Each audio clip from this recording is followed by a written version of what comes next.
something that we know that we can change in a way that doesn't affect the majority of prices of the subnet tokens. And this is very interesting because it allows us to, in the future, become incredibly sophisticated about the way that we inject tau emission. It also means that if there are in the future some people that attempt to manipulate tau emission, we can intercede via an upgrade and fix that design. But we're pretty happy with this design as it is. So tau emission will not change the 21 million cap, and it will not change. It will not be interrupted. So we're expecting the halvings to occur at exactly the moments that we would normally expect them with tau emission. This is the raw code design, and some people will notice the fact that tau in is no longer being um, cut or constrained on low prices. This is something that we've learned via the testnet that we think is positive. And the consequence is that if the sum of the prices of the subnets does drop below one, there is actually a convergence, an asymptote back to a summation of one, just as a consequence of this design that you're seeing on screen. This is important because we don't want to have a runaway of prices dropping to zero. So we also believe this is like the most fair emission schedule for the subnets themselves. Regarding the exponential moving average, what you're looking at here would be a simulated price for a subnet, quite ruggy, but definitely up and to the right, which is positive. And you can see three lines showcasing the different moving averages choices and also the suggested blue line that we have. This is over a year. The consequences of this EMA are the following. It's 3 to negative E6. It takes about 30 days for, if you started at a price of 0 and we're at a price of 1, it would take 30 days to reach 0.5 and roughly 3.5 months to reach 90% of your price. You can see what that looks like in the blue line, which is the suggested on the chart. The reason we picked such a slow EMA is so that it was difficult for parties to quickly manipulate the prices of their pools to gain tau emission. It's sort of a slow movement. But the reason we do want to use price rather than tau reserve is that it allows for subnets that are born later, after a year or so, to still reach reasonable amounts of liquidity in dTAO. Another consequence of this is that subnets that disappear or have cascading drops in their price slowly lose tau emission, and we're not putting tau into the low price subnets, which sort of acts like an issuer that is using the market dynamics to select where tau should go. Now, I want to make it really clear that we intend to update this over time as we see fit, so that that should be clear for some owners that they shouldn't be attempting to manipulate or game this design. Instead, we will be designing it so that it's best for the outcome of tau. Okay, let's talk about alpha operations, which we're just calling subnet tokens alpha now. Many people have noticed. There's a few operations that people can perform. So actually, well, one high level note here is that we've reduced by 10x the testnet cost from 500,000 RAU to 50,000 RAU, or 5 cents per operation, which is sufficiently small to allow people to really interact with the chain after the launch. Alpha can obviously be swapped the tau via the liquidity pool.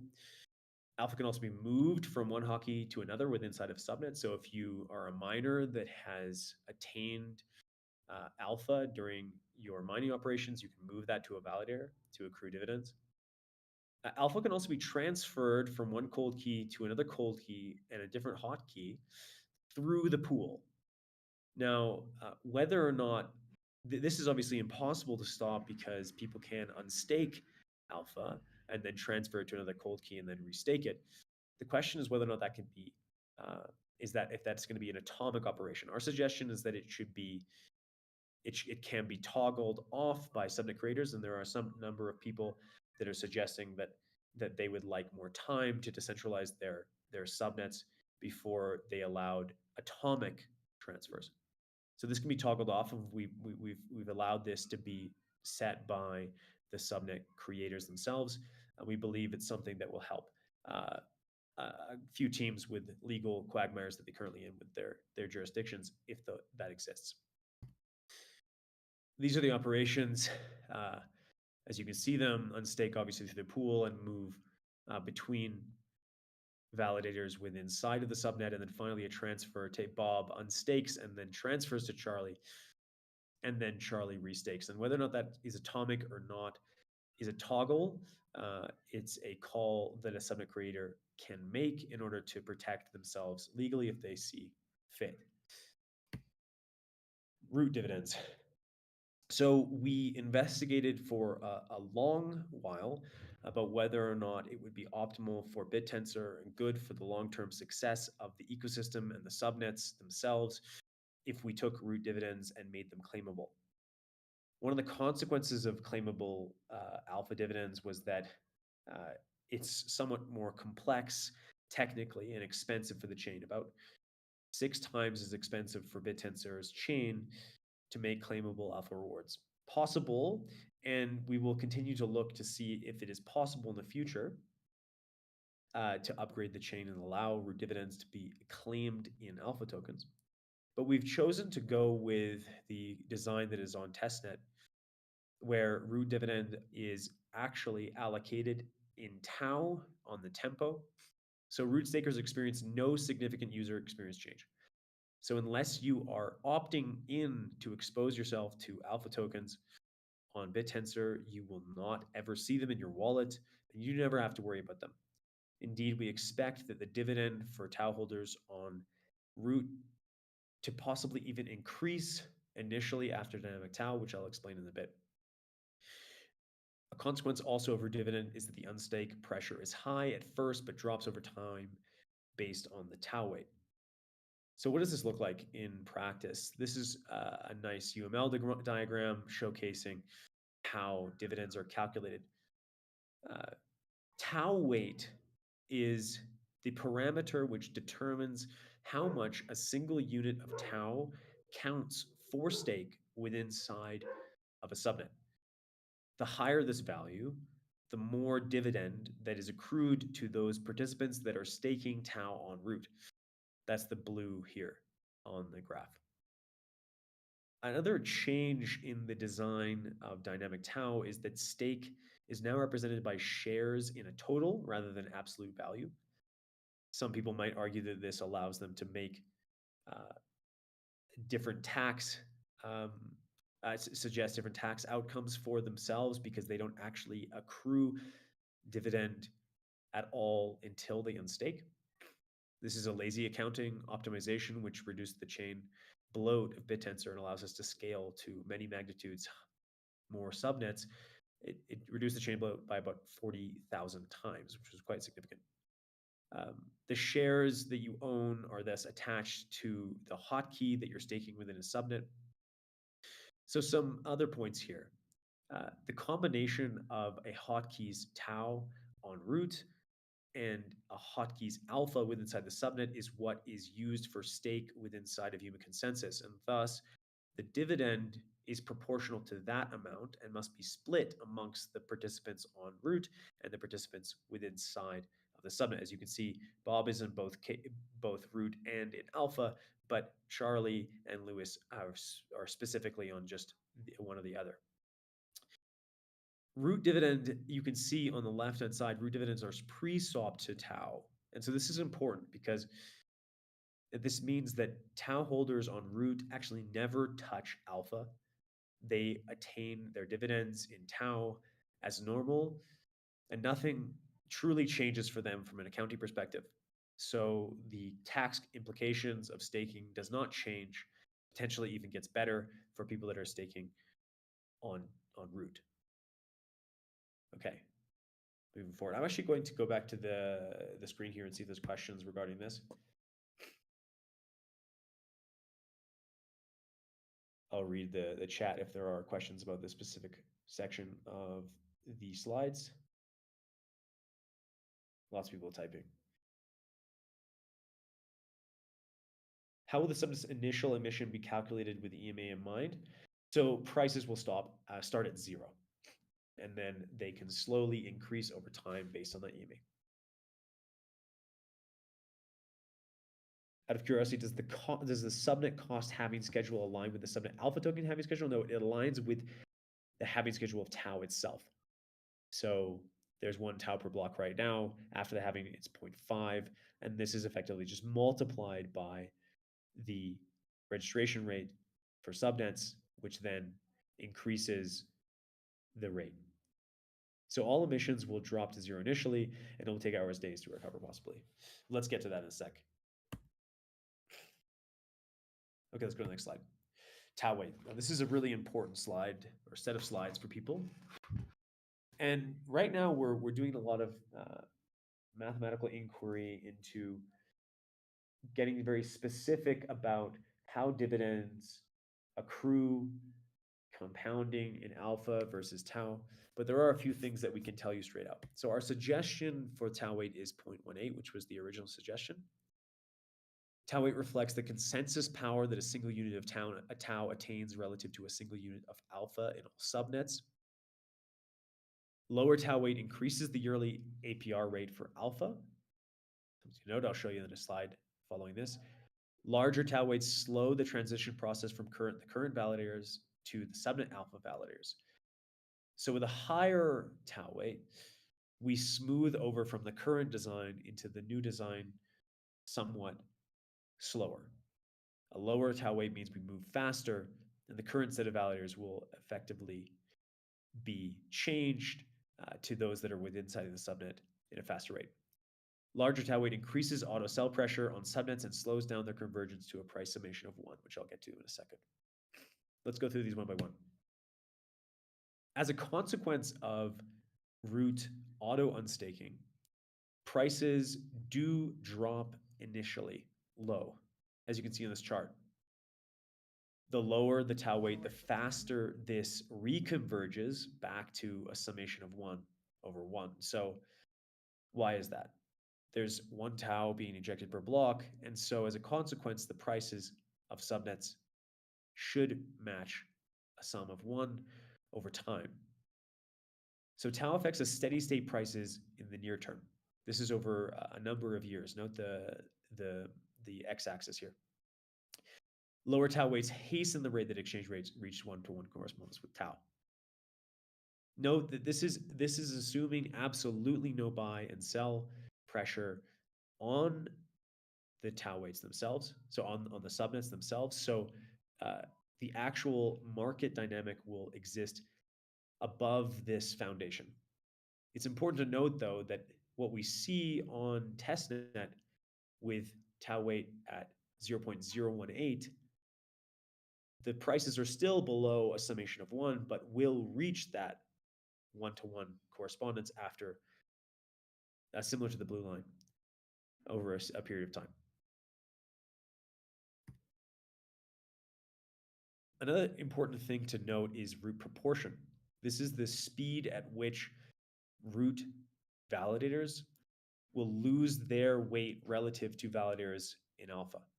We want this process to be slow and stable. So as you can see, the suggested line is the purple one, which means that we drop to about 20% weight in subnets over the year. So at around the halving, tau weight would mean that root validators still have about 20% of the weight within inside of a subnet. The final thing is the APR, and this is perhaps the saving grace for the consequence of tau root selling. You can see the purple line here is the suggested 0.18. And this is the APR. This is the change in the amount of alpha you have if you were to own the first alpha within inside of a subnet. So a tau weight of 18% suggests that if you had 1 alpha initially, you'd have 2.5 by the end of the year. This is what will likely keep the subnet prices relatively high depending on this weight. It's something that people should look at and carefully understand, because this determines the accrual of the ownership of the subnet over time for people that are early stakers. We didn't want this to be too high, of course, because it would mean the prices would go to infinity. So we've picked a fairly low value of, fairly high value of 0.18. All of this can be explored more in the paper. And I've also released a number of code blocks that people can run to recreate these graphs if they're interested to understand the mathematics. Nick and Max, who were on the dTAO paper that was just released, also are publishing some more mathematical and financial modeling of how this will affect the subnets over time. Great. So those are our suggestions. The major ones being the transaction costs, the rates of the subnets being registered, how the vote will commence after this call, the tau weight that we're suggesting, as well as the operations that are available and how they can be constrained for alpha. These are the things that people had concerns about, but we're looking forward to hearing more concerns over the next couple of days. And if there is consensus, making changes to these designs before dynamic tau goes live. Thanks, everyone. That's it. Let's go back here and see if we can get some questions from the audience. Perhaps people would like me to post images of these charts into the chat. Yeah, sure. I will get you guys a copy of the slides. But let's bring some people up on stage and see if we can construct a healthy debate.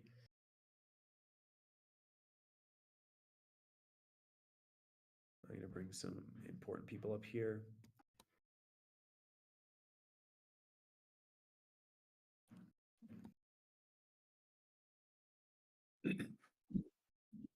Welcome, welcome. Yo, yo. Hi, Ron. Good to be here. Thank you.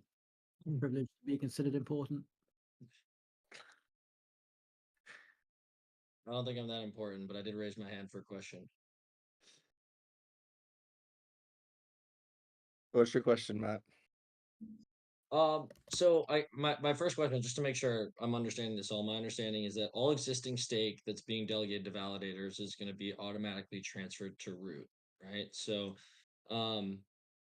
will this have like a short-term immediate drop-off for subnet emissions and incentives for, miners and subnet participants if all this stake is now, being automatically transferred to root network? So first of all, Matt, across all of the subnets, the amount of tau injection will always be 1. So there isn't a drop-off.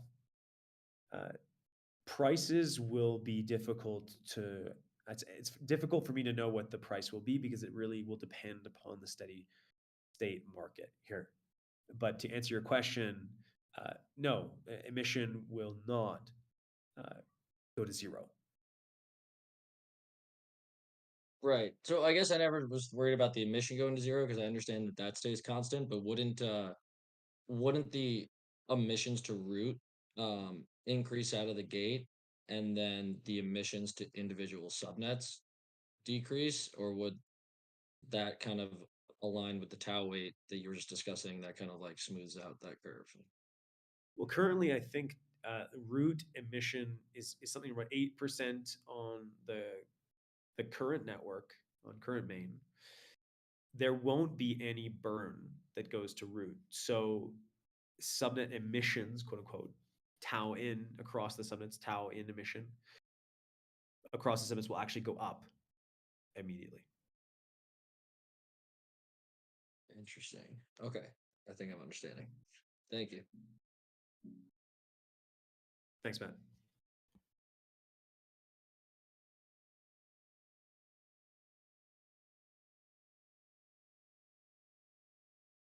If people want to answer questions in the chat or just read them to me. Yeah, I was just going to say about the APR as it's going off and seems to be a popular thing.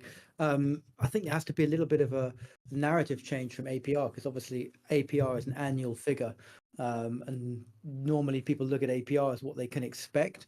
And I think everything we're learning about these charts and what will happen is that you won't be able to predict your future APR based on what's happened. I think the only APR people should start to look at is what they've actually made given their choices. And there'll be so many individual choices as to where you place your stake, how you interact with subnets or not, which subnets you back, which validator you're with and aligned with. The APR as an overall generalized touted around figure.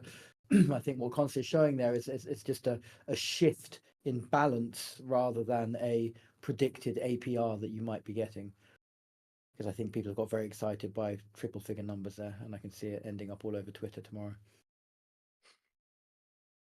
Indeed, I perhaps misspoke and need to be more careful with what is meant there.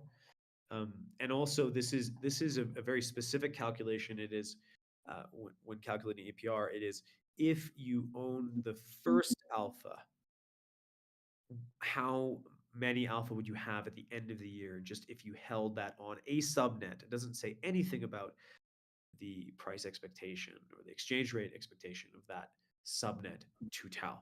Right?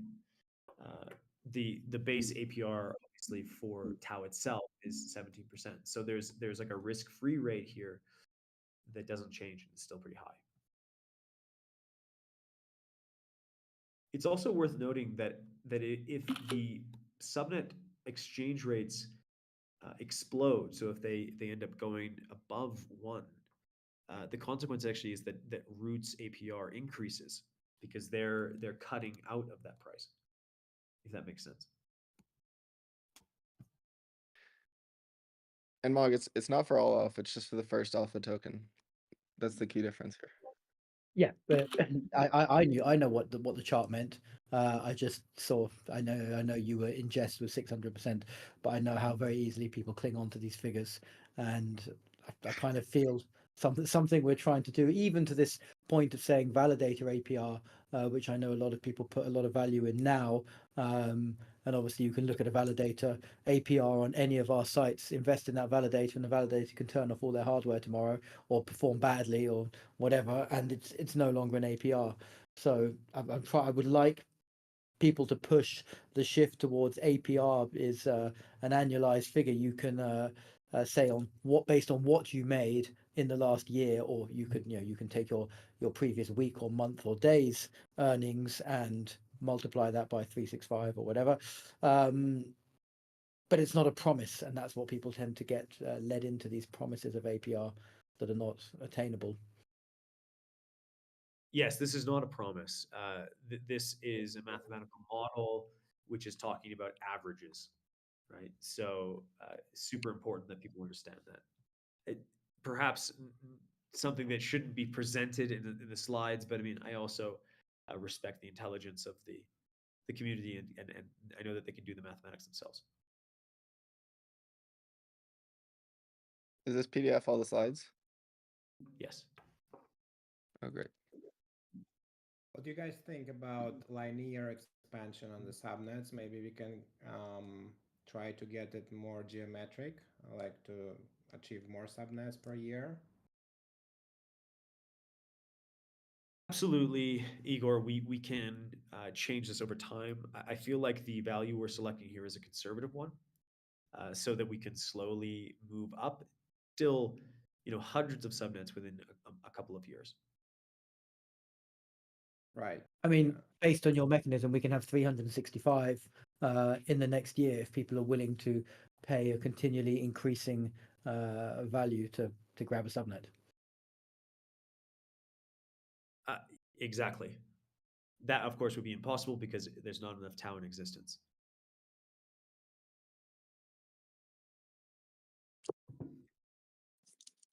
So Jake, in one of your PowerPoint slides, the TAO weight exchange rate, it shows that the sum of subnet exchange rates would probably be around 0.5 at the beginning of dTAO.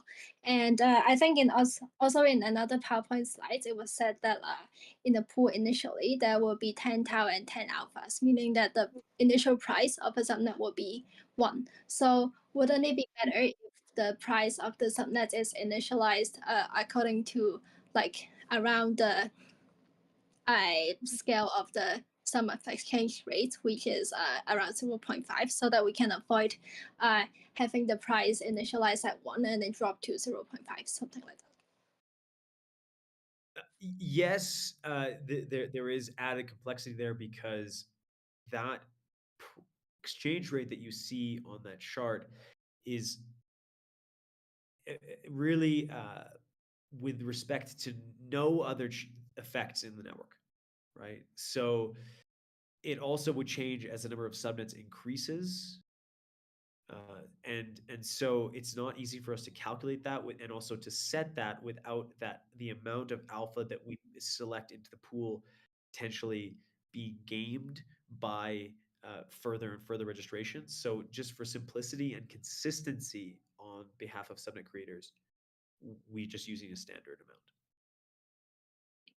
amount. Okay.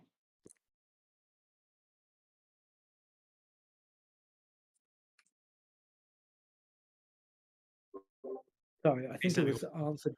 Sorry, in the comments earlier, but I missed it. If I register a subnet for more than 10 tau, let's say the price is 50 tau, It's purely is that putting more into the initial liquidity, or is that 10 goes in and the rest is just burned, recycled, burned? Okay.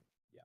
And the reason for this answer to that question is the same answer to Isabella. It's simply about making things incredibly consistent across the ecosystem so that there's no weirdness. Okay, yeah, makes sense. Thank you. Can I just clarify one last time for all subnet owners about all of their tau getting reimbursed from the law cost except for, is it 10 tau now? Exactly. With the exception of 10 tau.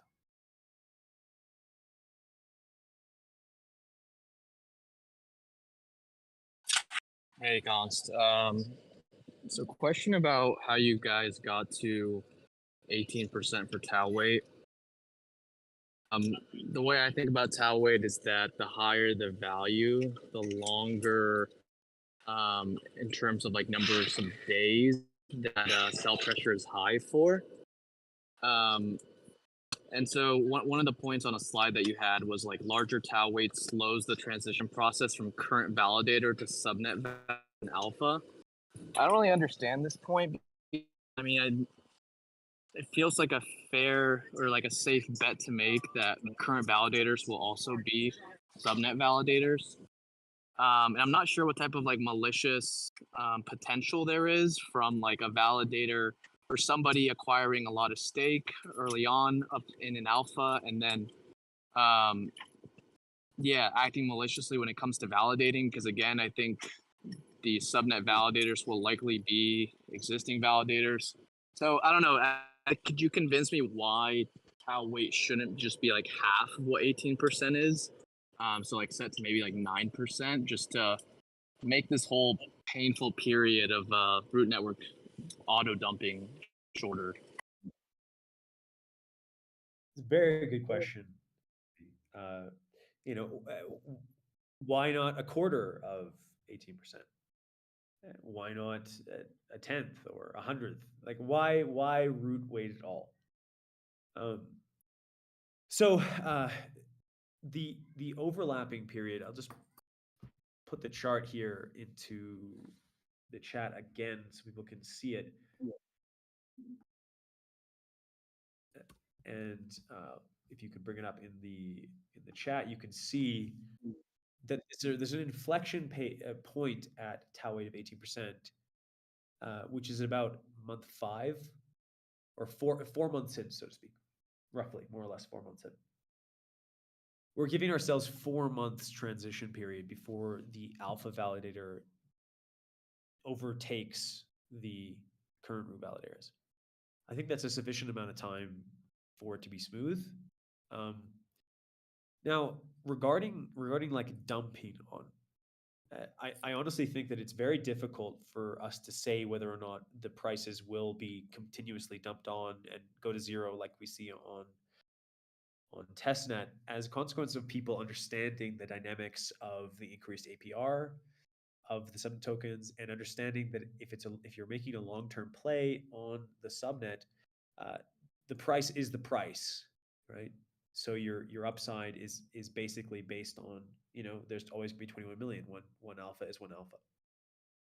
These were really hard things to select, and ultimately we just picked the one that that looked best to us in the graphs. But there's actually, when it comes down to the selection of a hyperparameter, often it's very difficult to know what it should be.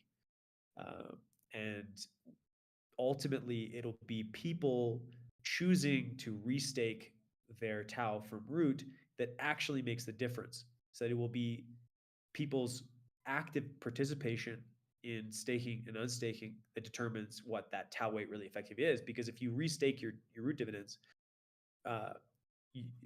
root weight actually is irrelevant. It doesn't matter for the price.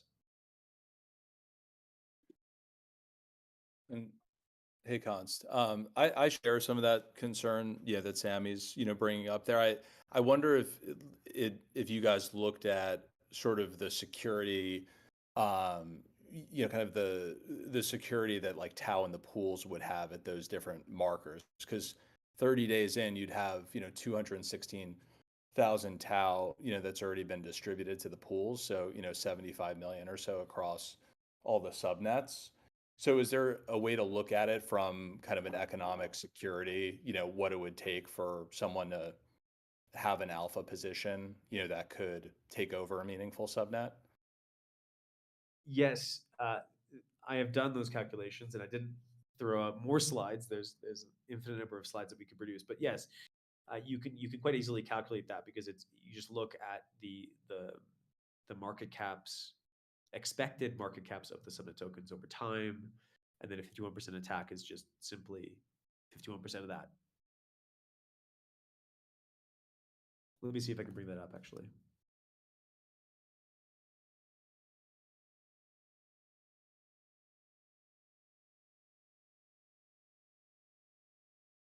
While I'm looking for that, though, please continue to ask questions.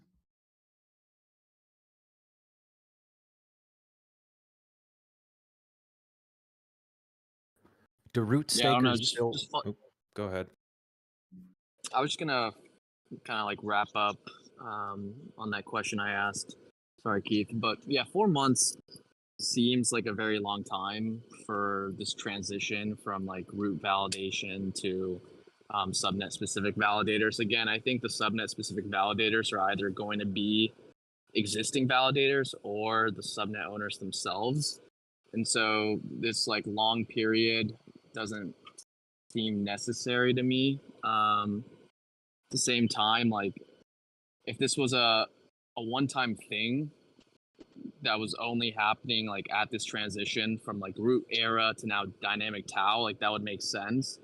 But to have this for every new subnet, like even a year in the future, if like a new subnet was to register, them like having to wait 4 months for like this whole process, I don't know, seems a bit long. But I'll kind of dig deeper on my own to some of these values. But yeah, just wanted to end with that. Great, Sammy. I would appreciate your finger on the scale around this discussion for what you think the proper term should be. If you have better argumentation, I'd love to hear it. Yeah, and Cons in the chat, Marcia's kind of saying something similar, but I thought it was closer to 2 months, not 4 months, based on the 0.18 when we had looked at it previously.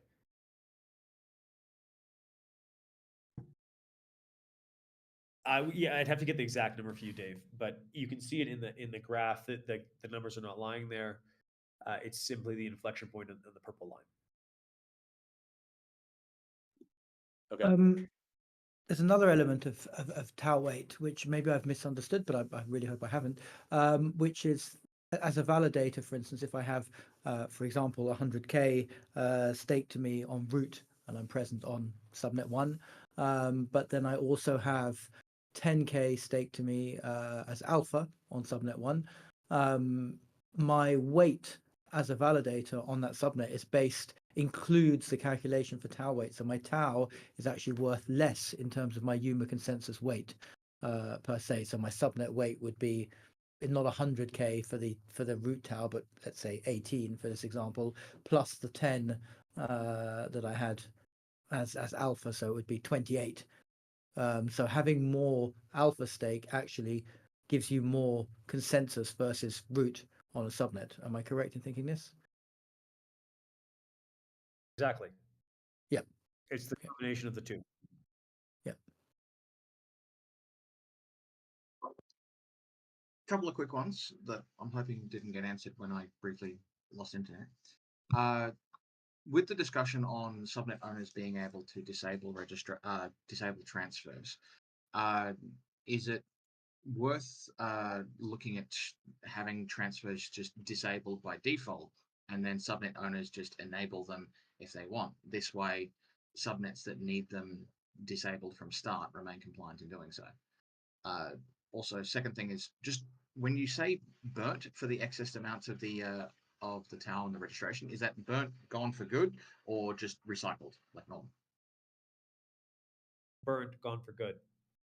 But Okay, so a technically, reduction of the total 21 million. no, actually, sorry, you're right. Properly recycled, because it actually just reduced the total issuance. Okay, cool. And then the transfers? The transfer fees? No, sorry. When the ability to transfer detail from wallet to wallet, you were saying Oh, I that see. subnet owners can opt to disable this. Would it not make compliance and life in general easier if transfers are disabled by default and then subnet owners can opt to enable it? Well, I think that if people are worried about compliance, they could immediately turn it off. And just to be clear here, right? What they're turning off is the ability to do an atomic swap, right? In a single transaction. So, like, it is a minor change, and no, we'd like to keep it as a default on. And if people are choosing to turn it off, they have that option, right? So if they need additional time, they can choose that option. Fair enough. Will there be an option to say when registering a subnet to set as part of the string of when you're registering it to say make new subnet but disabled transfers straight away? Well, you're just to sort welcome of to cover- you're welcome to make the extrinsic call the block afterwards, capricious. Okay. Right. I think that the difference here is negligible.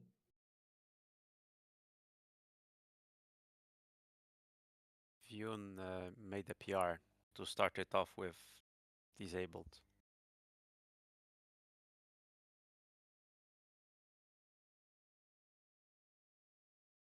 The current PR that's going into main was linked in this channel here, Ref. You can take a look at it. All the code is there. Yep, there is a PR is like 10 minutes old, and it changes the default to false. But yeah, it doesn't matter much. The question I wanted to ask is about the smart contract and the proxy accounts, pure proxy accounts. Whether the flag is going to restrict those as well. Restrict proxies? No, the flag is not restricting proxies. The pure proxies owned by smart contracts, I mean. This is to protect the tokens temporarily from being wrapped. Our perspective is that that's not the purview of the creator of the subnet. If people doing that themselves would take that risk, if you perceive it as a risk, Ref, that's on them. I agree. Yeah. So no, we're not going to restrict what can be done on the chain by others. And I think the purview of the creator is what within inside of the subnet itself.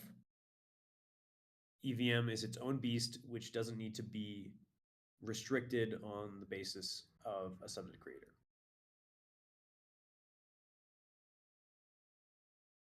That's my perspective here. Now, again, it's important to note that we will be taking suggestions, and if there is sufficient argumentation to go one way or another, we will change. You are our masters.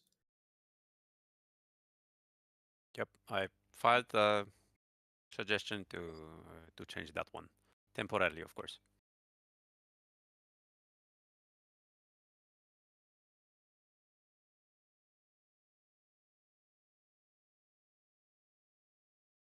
Keith, I see you lingering on the stage. Questions?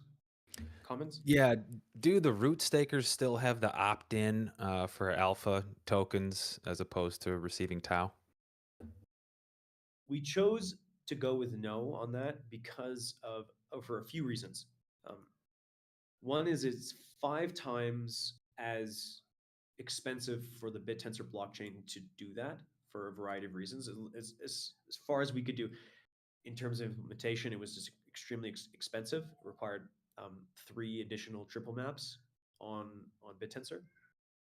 There's a lot of additional complexity in the design that would be subject to error on behalf of the developers.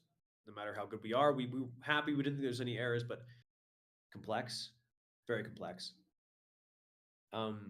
Additionally, it did require either people to have an additional operation that they'd have to perform to claim their operations, their rewards, their dividends, or the chain would have to do it automatically on a rolling cycle, which would affect the way in which the root dividends would have consequence on the price.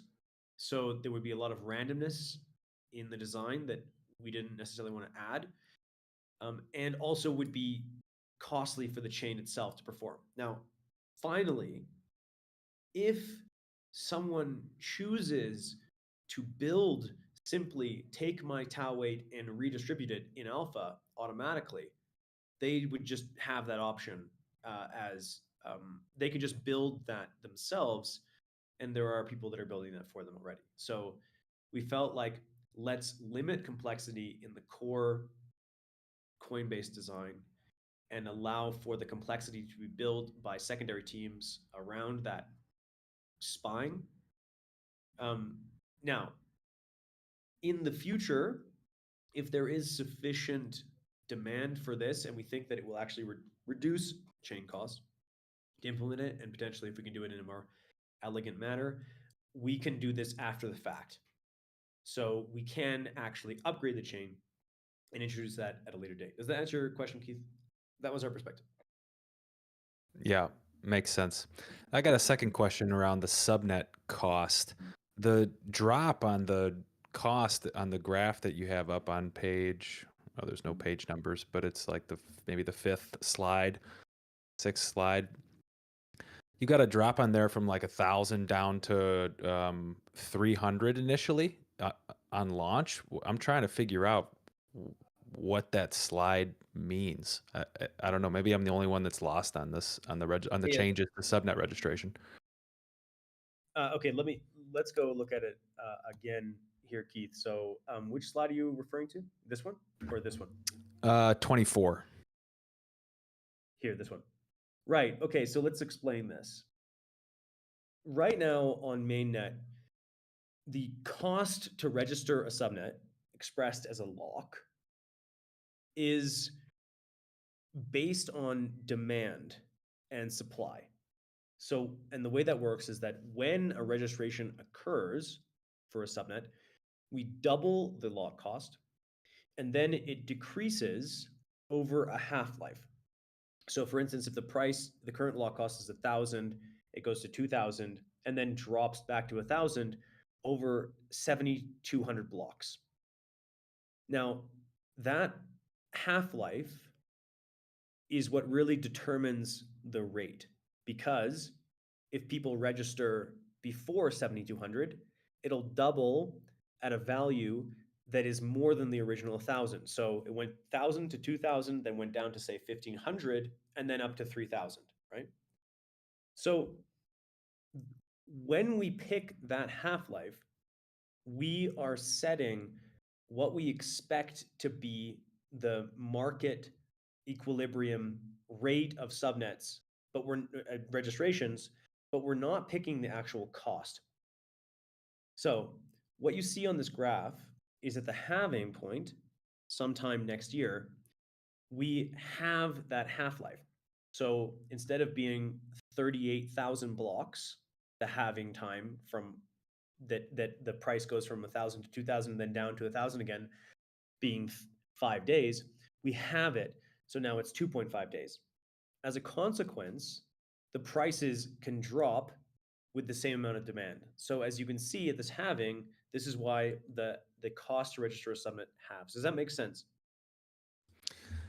Yeah, but none of this actually affects the price of the subnet that people have been paying, for the last, I don't know, let's say few months at whatever it is between, 1,000 to 1,500 tau or wherever the lock costs are.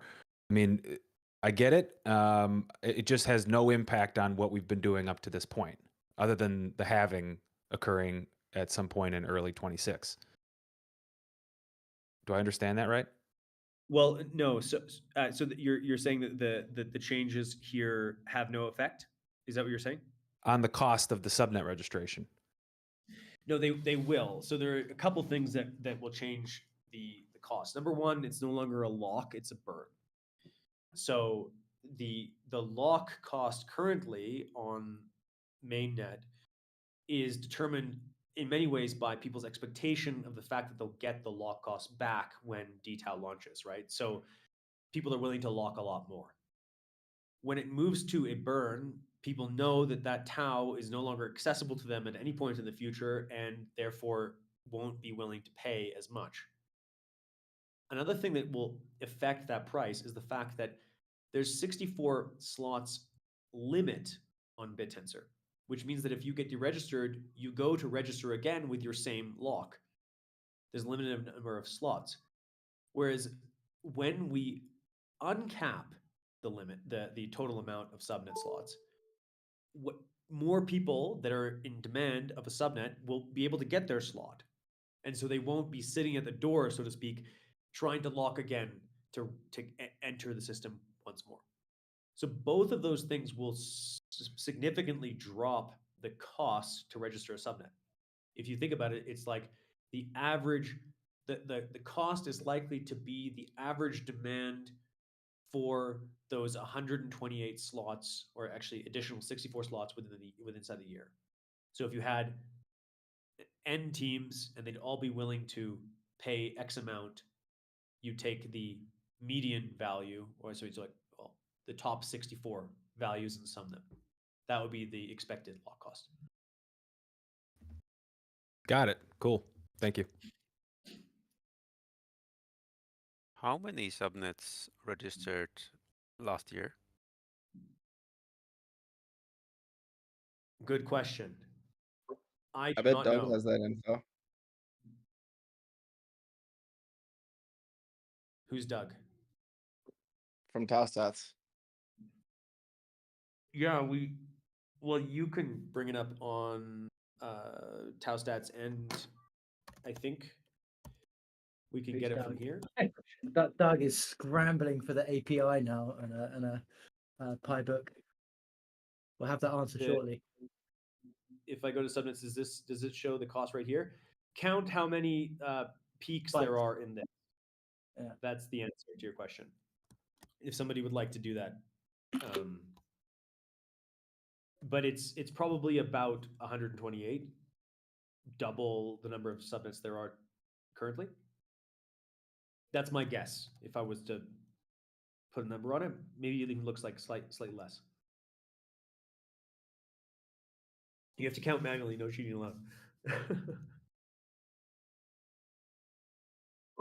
There's been a couple of people asking, I should say a few of the questions were talking about what overhead for the chain and performance and that sort of thing. Raises the next question of what's the TPS going to be looking like under this? How many swaps can we handle per block? How's it going to be handling the enter of degens? That's a great question for someone like Voon from the Nucleus team. Actually, I don't know the answer to that question. It's 2 in a row. Our block sizes are 5 meg. Voon? I don't know if we can reverse from that. Do you know the answer to that question, Cameron? I'm looking at the block API. Of the last ones. Of course, that will depend on the size of the transactions. Set weights operations are quite large because they require that you set like hundreds of weights each U16. Staking Well, on seg up. The last I just 50 was about 9,000 bytes average. Yeah. And we can fit more into the blocks. We can fit more into the blocks now that we're doing lazy accounting on the disbursement to nominators, which is a crazy innovation on the chain for what we can do in terms of scaling. I didn't realize, but we have it on TAO market cap, all the registrations. 352. And what price they're registered at. 352 over what period of time? Total. Yeah, Year and a half. Is it 2 years or year and a half? Well, we can look at the beginning of this chart. October 2023. So we're gonna slow down significantly. No, and the reason for that is that while the reason for that is that people will be not needing to register again because there's no deregistrations. A number of people have deregistered and then re-registered their subnet. So that's taken out of the design. Well, we will slow down if you slow down the halving for the Yes, cost. the rate of subnet creation is slowed down, but the absolute number of subnets will increase.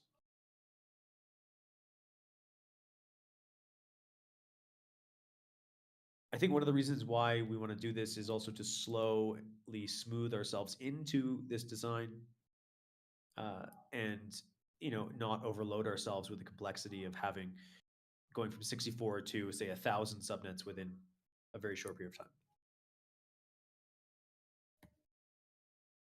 Yeah, I can't order that many GPUs in a hurry.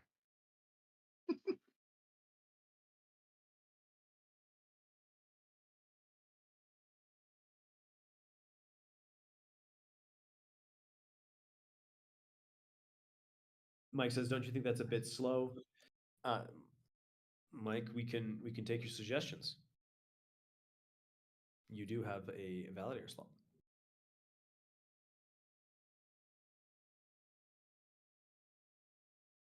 One question that has come up in a lot of discussions with both existing subnets and those wanting to register was the ability to burn their subnet tokens. Apparently, this discussion is still ongoing in Church of Route. Is there any closer to a decision there? Right. Well, if you toggle transfers, you can stake to a null address. But it does Somebody sound like checked it, and that doesn't recycle. Oh, it doesn't recycle. That's right. No. It fully burns. Right. Okay, I see what you're saying. Well, I've actually never heard this before. What was the argumentation for this? Why do people want to recycle? Coming online, baby. Value capture. Capturing subnet revenue, turning it into a buyback, and recycle. And that's better than burning it outright? Yeah. Because you pretty much like push back the halving events for the individual subnet emissions for the alpha tokens. Okay, understood. That's an interesting idea. This is something that we could easily implement after the fact. It's not something that would drastically change the launch. So it's not something that I would suggest that we would vote no on. But it's a good idea. Any plans to allow subnet owners to have some degree of flexibility, perhaps like within a range bound of how many UIDs can be on their subnet? So, for example, SN1 has 1,024, everyone else has 256. Yeah, some might need 512 or whatever. Is that going to remain locked as is, or maybe a degree of flexibility? I think that's secondary to the dynamic tau upgrade. But yes, we have talked about allowing increased UIDs a number of times. It simply has been put on the back burner in terms of a development. But yes, like I think again, one of those things that we can easily add to the design post dynamic tau doesn't affect anything we're talking about today.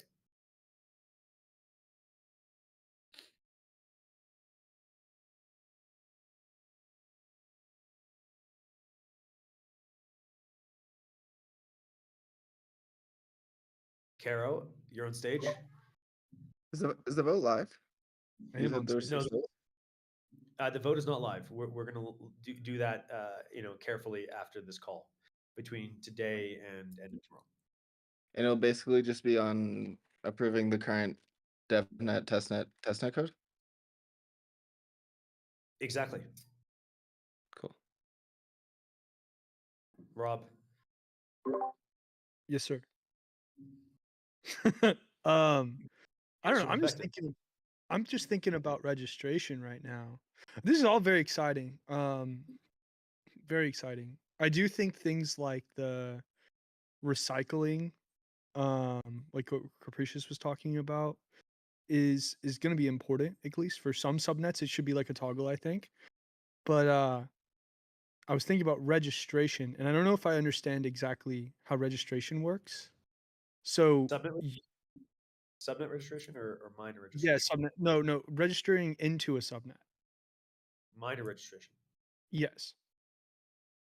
So the cost to register is still measured in tau, but when the registration occurs, we take the burn cost or the recycle cost and we swap it into the pool for alpha and then burn the alpha. Does that make sense? Yes. No. Okay. So I've been thinking about so there's tau or there's alpha in and alpha out, right? The alpha in is what goes into the pool, and the alpha out is what gets paid distributed to the miners, correct? Yes, and validators. And validators. So if you like Ref was recently saying in the chat that UID pressure means your subnet's terrible, and but wouldn't that actually be something that's maybe good in dTAO? Because if you have high registrations or there's a lot of churn in your subnet, right? That means that you're actually reducing the amount of. Do you see what I'm saying? Do you follow my logic here?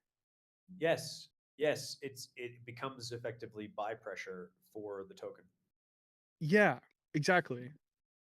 So that seems like a.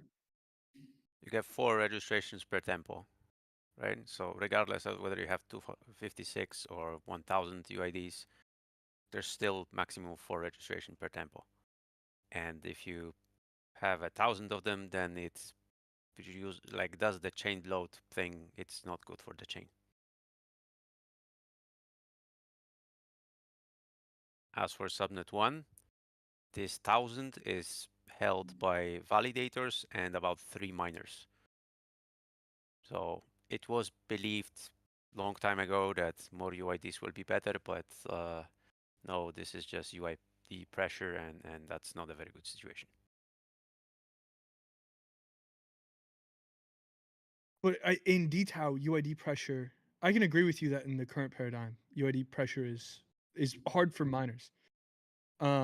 But and I think it would still be hard for miners. I don't think that changes, right? But there's actually subnet owners, there's some sort of incentive there to have churn on your subnet because it recycles your alpha. Yes. So it's interesting. We could have not done that, right? We could have, for instance, made it so the burn cost is in tau, it doesn't swap to alpha, and therefore it doesn't affect the subnet pool price or anything really, for that matter, except the issuance of tau itself. We chose to go with the latter because it allows subnet owners to gauge that design in their favor if it's something they want to optimize, because it does produce an optimization of your market in a subnet if you can choose if you can make it so that if the competition is too easy for people on your subnet, that cost is pulled into the burn of the subnet token, right? So it can be beneficial, I think, for the economic design of a subnet. I'd like to hear other people's thoughts on that. Yeah, me too. Fish, for instance, I'd like to hear your perspective on that. Actually, you know a lot about this.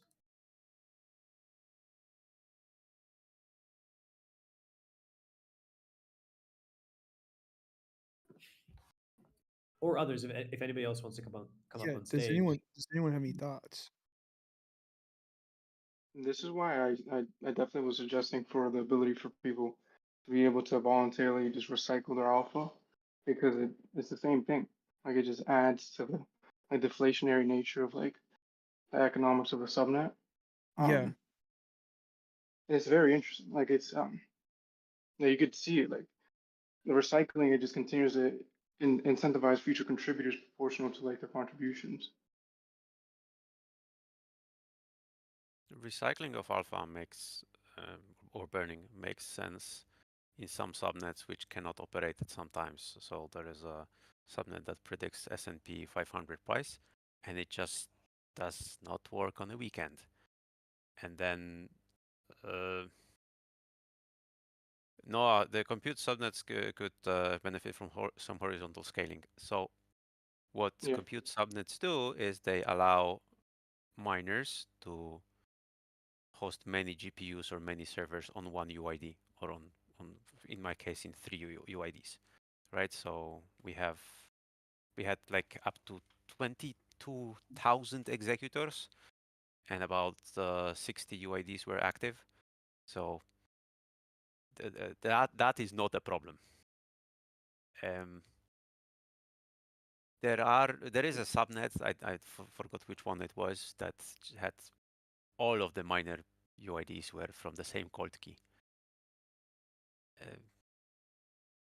This like UID pressure is not a good design, because then a small validator, as it was proven by Fish accidentally at some time ago, a small validator having like 5% of stake can give a 0 weight to a top miner, and that miner gets deregistered. This is not a good design. This is not how UMA should work.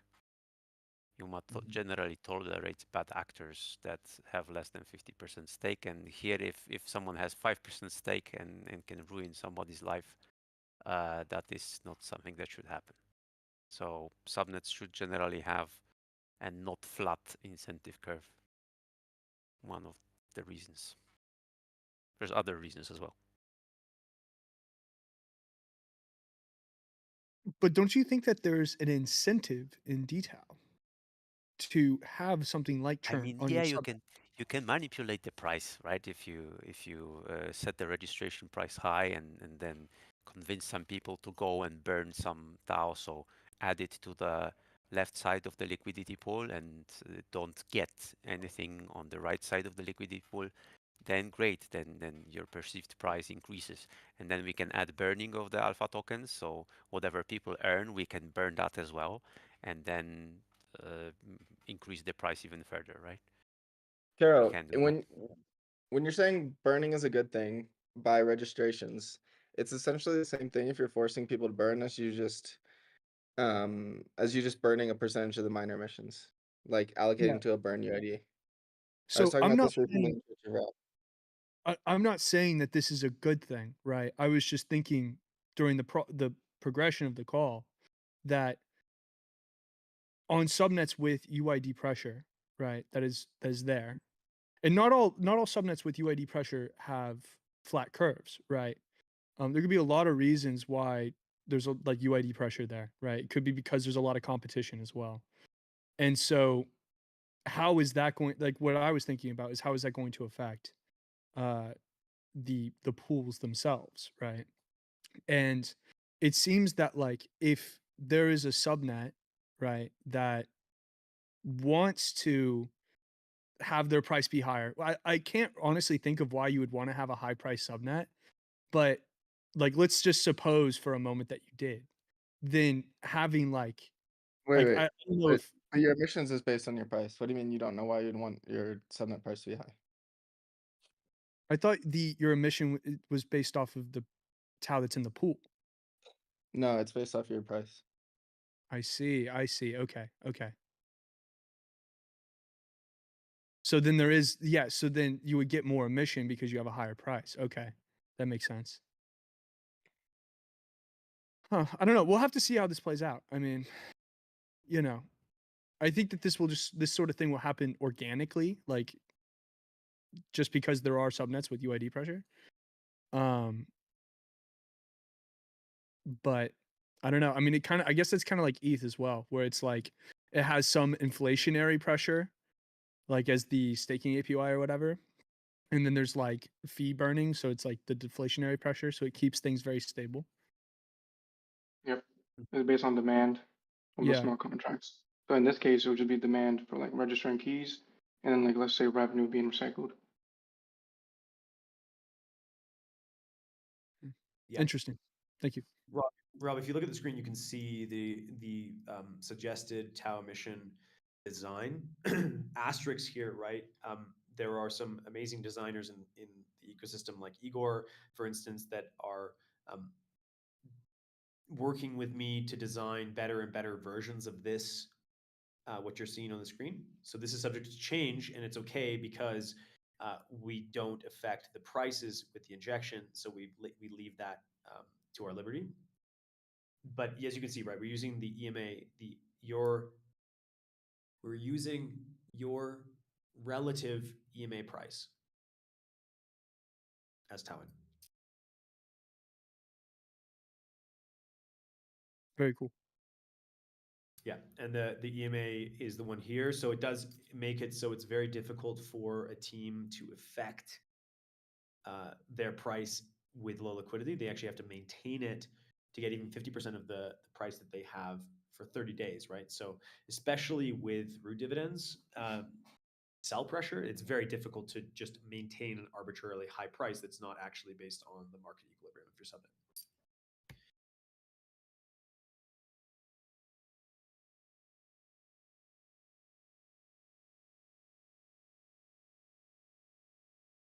Well, I'm gonna go reread the paper. So thank you all. Okay. I do got a question about the validator votes. So a few months in, when the block in which UMA is calculated will be coming up, someone could theoretically take some tau and stake it into the subnet to strengthen its validator's position in terms of how much alpha it has, and then after the block, when Yuma calculates his thing, taking into account the higher weight, he can take it off and put it in another subnet, and then keep moving it between the subnets to increase their effective stake, right? Yes, absolutely. And but at core, it's very difficult to move that amount of tau as a consequence of the market being liquid, right? So people can just dump on your amount of tau if you would do that, right? So it's not easy to manipulate the prices without putting a fairly large amount of tau at risk. Right. So if I can see someone doing that, as soon as they buy, I can sell, and when they sell, I rug them. Right? Okay. Yes, if people are trying to do that, yes, that's exactly what people would likely do.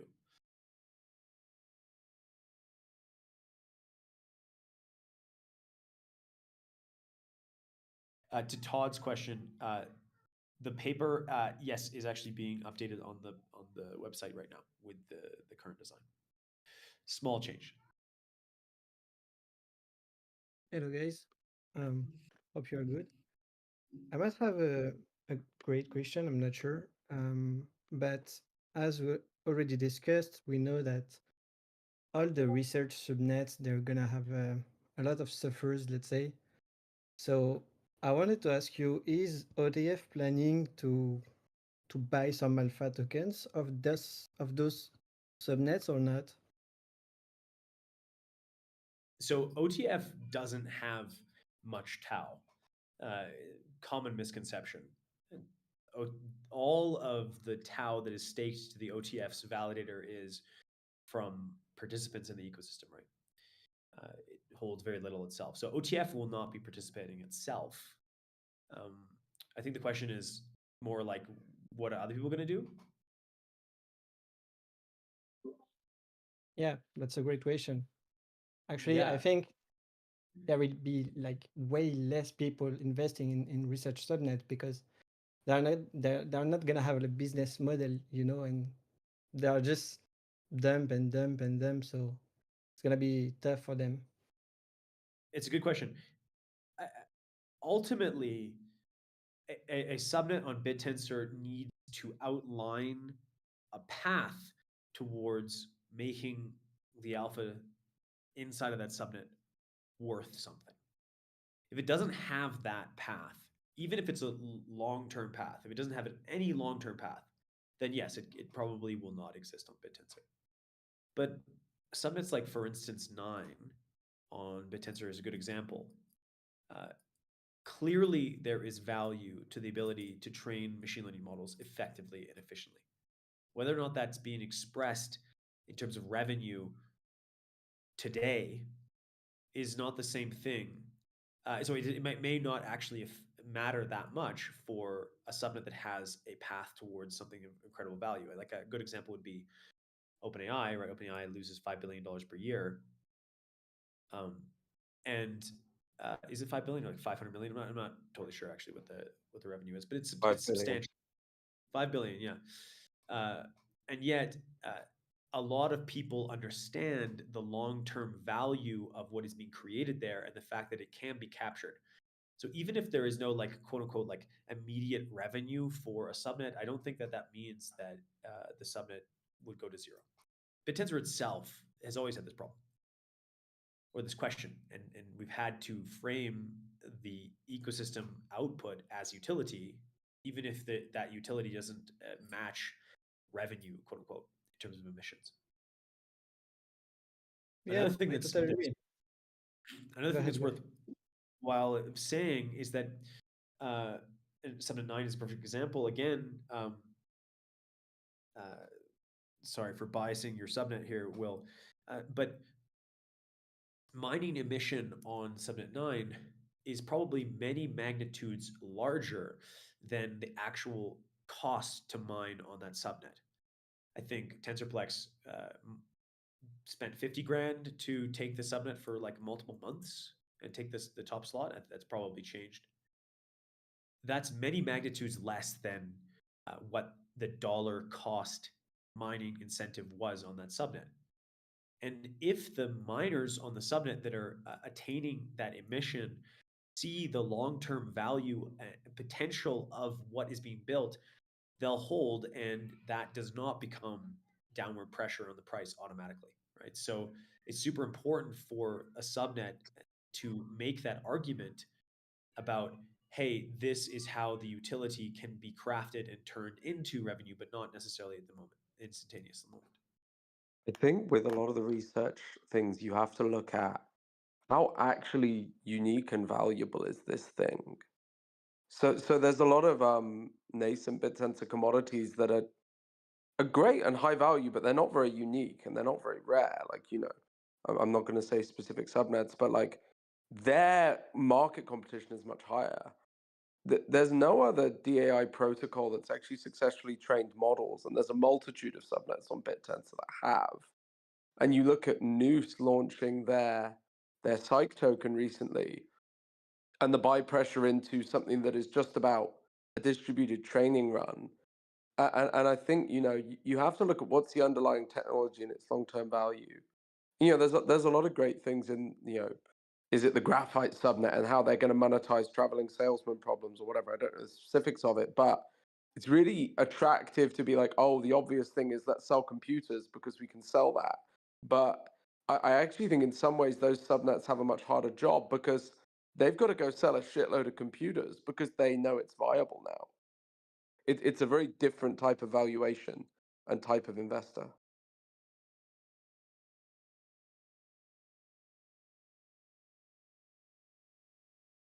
Very good point, Will. Yeah, also token utility is important.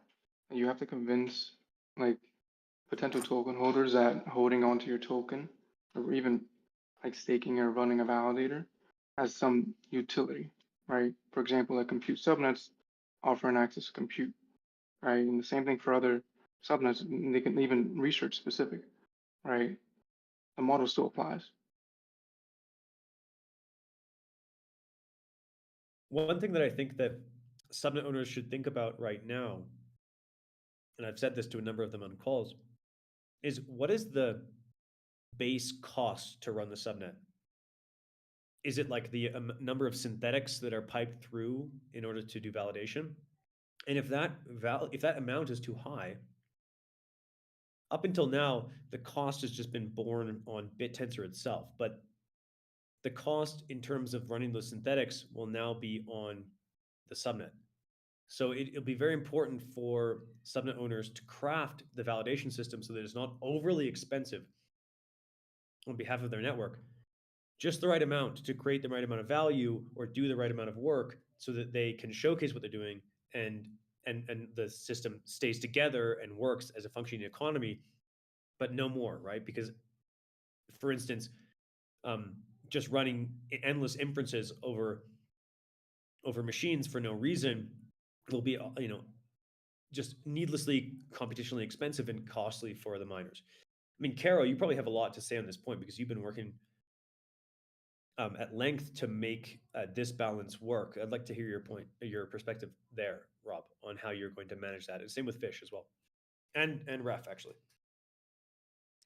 Yeah, so we've been working really hard to make the Targon API where anyone can go permissionlessly deploy a model onto the subnet and then inference from there. We recently got integrated with OpenRouter. We've done about 800 million tokens today in organic volume. And one of the things that's really the priority for us right now is making sure that the subnet is stable enough and able to provide, the uptime and the speed required to be able to move to the paid models on OpenRouter. So once we're able to do, paid models on OpenRouter, we're really starting to compete with some of the biggest companies in the world, like biggest AI companies like Together AI. We processed more organic tokens on R1 distilled these past couple of days than they have. And that really just demonstrates the power of that bittensor has. Like, you just change the environment and like it's like a living organism. It just completely reorients itself to maximally provide this thing that you're trying to produce. And so once we're able to participate in the paid models and are performant enough to be routed traffic, I think that something that would be really cool is like writing like a smart contract or something like that OpenRouter can send USDC to or some value to that paid out, and we can put that back into the subnet so it's automatic, right? And it's early days on this still, but really promising stuff, and I think that we're pretty close to it. I know some other subnets are pretty close to it, and so it's really exciting time. Fish, I'd like to hear your perspective as well on like subnet economics or how you imagine it going into detail. Yeah, all subnet owners should be thinking about this. I'm honestly really excited that the prerogative of most subnets from now on won't be just basically let miners spend as endless amount of money as possible just to produce the best result to the synthetic query that nobody uses. So we need to balance that out with revenue to the subnet or value in some way. Otherwise, people will obviously just decrease the synthetics and find more ways of judging quality rather than quantity. Especially ways that don't require like hundreds of GPUs or something. And so on subnet 51, that's relevant because right now people are just running as many GPUs as possible as is profitable, basically. So I have a couple ideas in mind to change this. For example, we can only show like one of each GPU until it's rented, or like the user from the front end can say, I want a GPU with these specifications. And the miners can compete to be the first one to produce a good GPU with those specifications. But they're not basically sitting on the subnet all idle 24/7, and we're paying for that uptime now.